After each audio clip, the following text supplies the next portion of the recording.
So the continuation of last topic. So now we are going to talk one more topic from the thermodynamics is Raoult's law.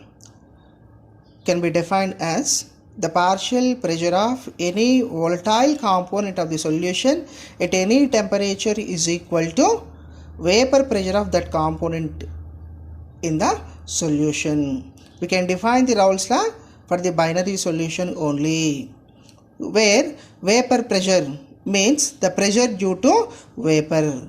The total pressure is equal to P1 plus P2 plus P3 and so and so.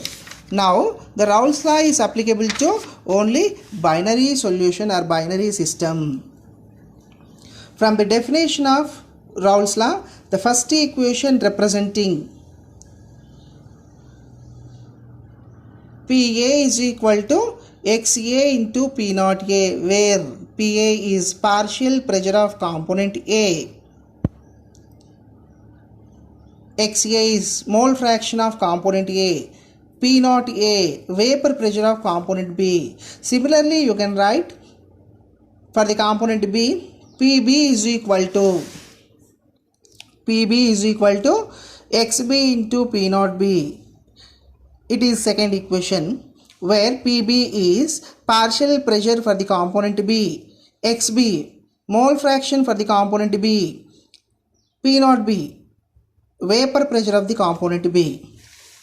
According to Dalton's law of partial pressures, we can write total pressure P is equal to PA plus PB. Now, by substituting first and second equations in third equation, we get P is equal to XK into P naught A plus XB into P naught B. So finally, it is the fourth equation. By modifying the fourth equation, we get final equation P is equal to XI Pi naught, where Pi is total pressure, X is mole fraction and P is the vapor pressure.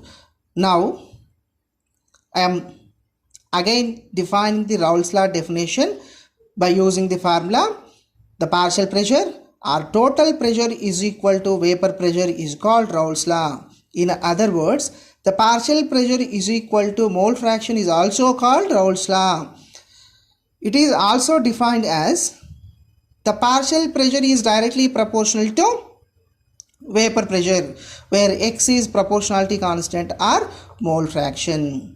So now I am defining ideal solution is a solution of two or more constituents is said to be ideal if it obeys Raoult's law exactly at all concentrations and at all temperatures.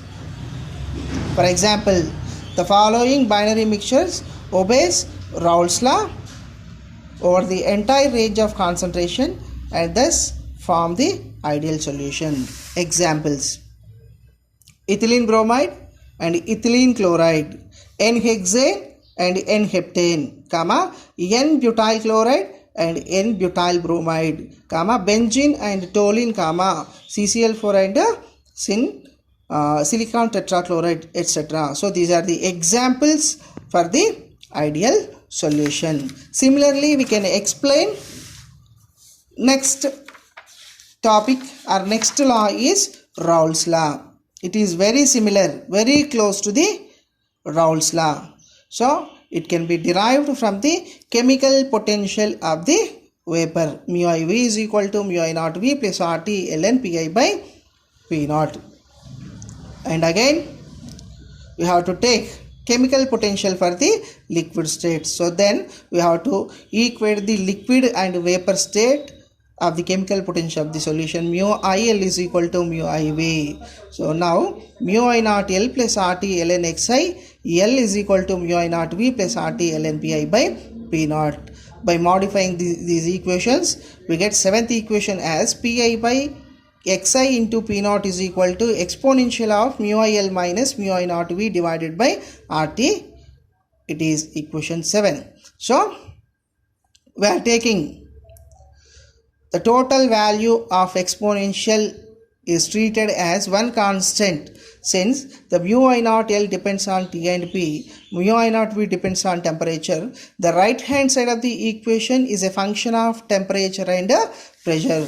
Now we are writing this function K of Tp. K is a function of temperature pressure representing ith equation. Then P naught is equal to 1 bar. The above equation can be modified as K is equal to Pi by Xi L. L is liquid phase, I is constituent, K is constant. So now rewriting this equation as Pi is equal to Ki into Xi L. So P is partial pressure, K is constant or proportionality constant in terms of temperature and pressure, X is mole fraction. So the equation 9 is called Henry's law. So now we can define the Henry's law as the partial pressure also is equal to the mole fraction of the solution, is also called Henry's law. So both Henry's law and Raoult's law are equal. Pi is equal to Ki, Xi to the power of L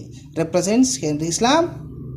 Pi is equal to Pi naught, Xi is represents Raoult's law. So both laws are same, but we have one major difference regarding these laws. What is that? In ideally dilute solution, the solvent obeys Raoult's law and the solute obeys Henry's law, because of the ideal solution is a combination of solute and a solvent. So it is regarding of Henry's law and Raoult's law. Thank you.